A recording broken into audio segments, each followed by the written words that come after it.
shot.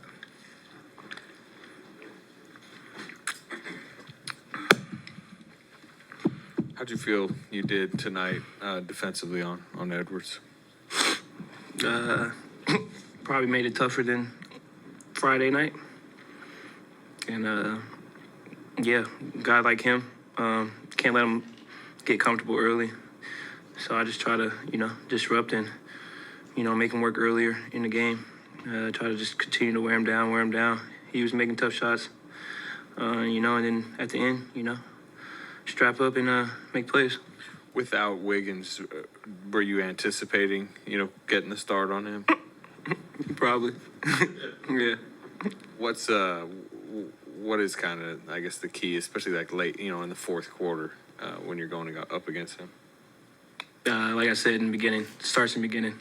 Can't let him be comfortable early, and then he just continue to have confidence throughout the game. And in late situations, he already got the confidence, the rhythm. Then he starts to, take the tough shots and make the tough shots. So just try to bother him earlier, make it tough for him early. And then later down the line, he's still not in a rhythm kind of, but, just make it tough. And, our coverage and our schemes, make him second think and, get it out of his hands. Sometimes he's just going to take tough shots, and we're going to live with those. What was going through your mind when you saw Draymond blow by Gobert, throw down a dunk, and hit the night-night? It's time to go home. It's time to go home. Knockout punch. I think he did the whole night through the whole possession. So you already know. We get another big stop down the way. JK makes a big defensive stop, goes off them. It's game. Gary, you had 2 steals in that fourth quarter there. Describe one, especially the second one, because the second one's kind of crazy. The jump steal. Oh, yeah. I think we was blitzing him, and then I seen Dray was there, so I try to get back for Dray, and let him red out and through the line drive, and put my hands up, be disruptive. I got my hands on it and got it. Get it to Wardell. Is there a certain mentality you go out there, and in other words, do you think steal or do you think just limit? I mean, what's the mentality you take? Because you did some of both in this fourth quarter. Ant was 1 of 7 in the fourth quarter, and you were the main guy on it. Yeah, just try to be disruptive. When you get the ball, if he brings it close to me, try to get a hand on it. Give my teammates, our defense a couple more seconds to reset and let him go get it and then set back up. It's probably going to be a high ball screen or something. We know we in and, just try to get my hand on the ball. If I can get my hand on a tip deflection or if I can grab it. Is there something more special about doing something like that against a guy at his caliber? It's fun. It's very fun. Make those guys think and work as they do for great defenders. Brought the best out of me tonight and, bring the best out of him. He's got to work, I got to work. It's a pretty fun matchup every time. Gary, you mentioned you mightn't bother him. Can you get more specific on that? What do you do? Get hands on him or just push him, annoy him? What do you... If he's talking to the refs, I think I'm doing a pretty good job. So, What was he saying? Something. What were you saying to him? Nothing. Smiling.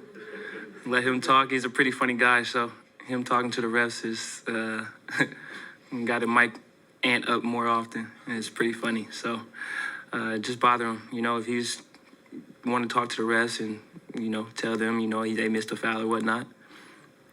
Might have fouled him, might have not. But if they ain't call it, it ain't no foul.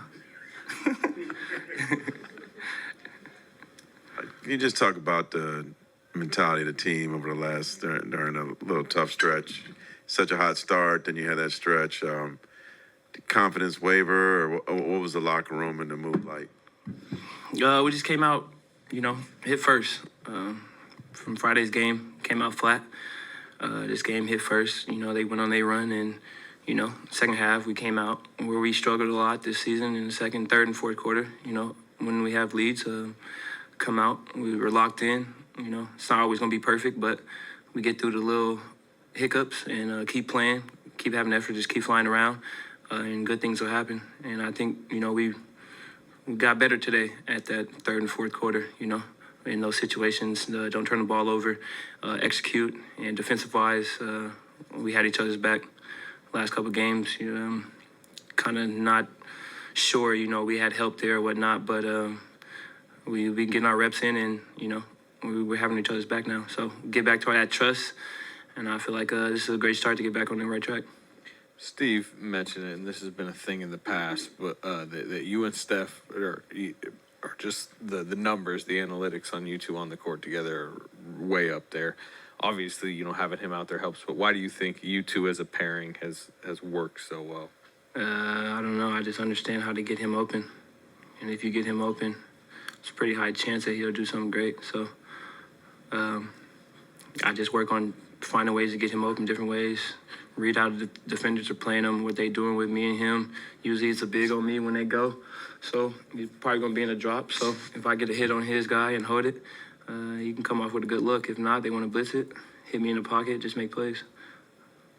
Gary, but Buddy was just in here, and he's 1-3 from 2000. He wished he'd gotten it tonight, but he mentioned this sort of the responsibility of being a face of kids in the Bahamas. I mean, can you imagine the kids there who look up to this guy and want to shoot like Buddy? I mean, I know people want to shoot like Steph, but here's a guy who can lift some kids' dreams. No, there. absolutely. He lifts his team every day, and he comes in smiling. And I know that smile travels all the way back to Bahamas, and those kids, they have the same smile when he's on the court. And I know every game they go bananas over there, and they go to the bars, watch whatever the whole city's watching Buddy.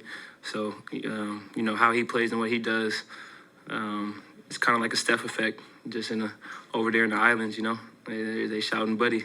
So it's pretty dope. We know what he means to this team and what he means to the Bahamas. So we're not worried about that. He's going to get that for sure. So congrats to Buddy Love. He belongs to the world. And, his energy is contagious here.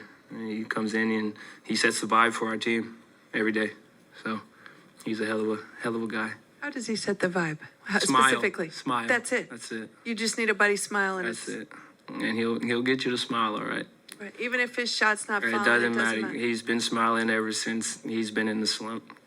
So nothing changes his energy, his vibes. He's in the gym regardless, making them, missing them. He's in the gym every day, getting them up. He doesn't leave until it feels right. So Have you ever seen somebody else who's not smiling smile after Buddy walks in? absolutely.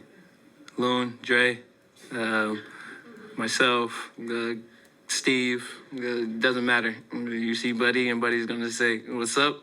with that smile. Yeah, he's going to get you to smile a little bit. Yeah. Oh, you guys are great. Enjoy your Sunday. It's kind of early. What time is it? It's still 9? Is it 9? Okay.